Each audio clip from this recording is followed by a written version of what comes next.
এই যে আমরা এখন পদ্মা সেতু পার হচ্ছি। পদ্মা সেতু চর জেগে গেছে, দেখা যাচ্ছে অনেক চর, অনেক গাড়ি যাতায়াত করেছে। তারপর অনেক ভোর সকালবেলা বের হলাম, তাও অনেক গাড়ি বেরিয়ে গেছে। যেটা বলতে চাচ্ছিলাম যে যারা ফেরিতে বা লঞ্চে পারাপার হয়েছে তারাই বলতে পারবে যে এই পদ্মা সেতুর মূল্য কতখানি, এতখানি যে তার মানে কি বলবো বলার বাইরে।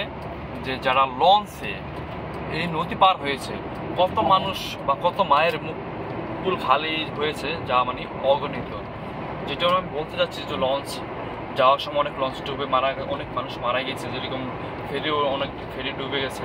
সেক্ষেত্রে জ্বরে কবলে যারা পড়েছে তারাই বলতে পারবে যে এই পদ্মা সেতুটা হওয়া মানুষের জীবনে কতটা উপকার হয়েছে, যা একমাত্র যে যারা ফেরিতে বা লঞ্চে পারাপার করেছে তারাই বলতে পারবে যে কতখানি উপকার হয়েছে। যেরকম বলতে চাচ্ছি যে আমি একদিন আসার সময় লঞ্চের ঝড়ে কবলে পড়েছিলাম, বা তখন মনে মনে ভাবছিলাম, যদি শুনছিলাম যে পদ্মা সেতু হবে, তখন ভাবছিলাম আল্লাহ কবে পদ্মা সেতু হবে। দ্বিতীয় কথা, যখন আমরা এই স্পিড বোটে যখন পার হতাম, এই একটা সিন্ডিকেট ছিল, এমন একটা সিন্ডিকেট ছিল যা মানে কি বলবো, যদি এমনি সবসময় ভাড়া ছিল 150 টাকা, ঈদ আসলে ওদের ভাড়া 3 ডাবল ভাড়ায় বেড়ে যায়। তখন মনে মনে বলছিলাম আল্লাহকে যে আল্লাহ পদ্মা সেতু হলে তখন এই সিন্ডিকেটের অবস্থা কি হবে। আসলে দেখেন এখন পদ্মা সেতু হয়ে গেছে, এখন আর কোনো সিন্ডিকেটের কোনো মূল্য নেই, বা সিন্ডিকেটরা তখনই ইনকাম করে নিছে, এখন আর ইনকাম করতে পারছে না। এই জন্য বললাম যে আল্লাহ প্রত্যেক অপরাধীকেই বিচার করে। যেরকম আমি বলতে চাচ্ছি যে যেই পদ্মা সেতু বাংলাদেশে অনেক প্রধানমন্ত্রী হয়েছে, অনেক ক্ষমতা এসেছে, চলে গেছে, অথচ এই পদ্মা সেতুর নাম কোনো সরকার মুখে নেয়নি।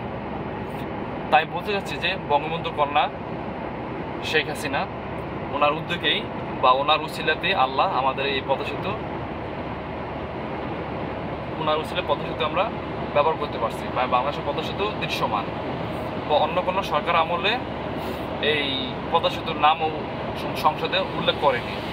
তাই বলতে চাচ্ছি যে যেই হোক, আমার সে লোক ভালো হোক খারাপ হোক, আমার দলের লোক হোক বা যে কোনো দলের লোকই হোক না কেন, ভালো কাজ করলে তার সুনাম গাইতে হবে। হয়তো সে আমার শত্রু হোক, যদি সে ভালো কাজ করে অবশ্যই তার সুনাম বা নাম গাইতে হবে। দেখেন এই পদ্মা সেতুর হওয়াতে মানুষের কতটা উপকার হয়েছে। দিনের মানে কি বলবো, ঈদ আসলে সকাল মানে দেশে যাইতে মানে সকালবেলা আপনার ভোরবেলা রওনা দেন, আপনার বাসা যেতে যেতে আপনার সন্ধ্যা হয়ে গেছে, সেটা আমি প্রমাণ। আমি ওই সকাল ভোরবেলা বের হয়েছি, তারপরে মনে করেন বাসা যেও সন্ধ্যা প্রায় 7টার মতো বেজে গেছে, 7টা বাজে যেয়ে পৌঁছেছি। সামান্য পদ্মা সেতুর মানে এই পদ্মা নদীটা পার হওয়ার জন্য এতটা মানে কষ্টদায়ক ছিল যে এই পদ্মাটা পার হওয়ার জন্য। যাই হোক, আল্লাহ আমাদের অনেক উপকার করেছে পদ্মা সেতুটা উঠে, যার উসিলা হয়েছে, আল্লাহ তাকেও দীর্ঘ হায়াত দান করুক। তার উসিলা হয়তো আমরা এই পদ্মা সেতুটা দেখতে পেয়েছি বা ব্যবহার করতে পারছি।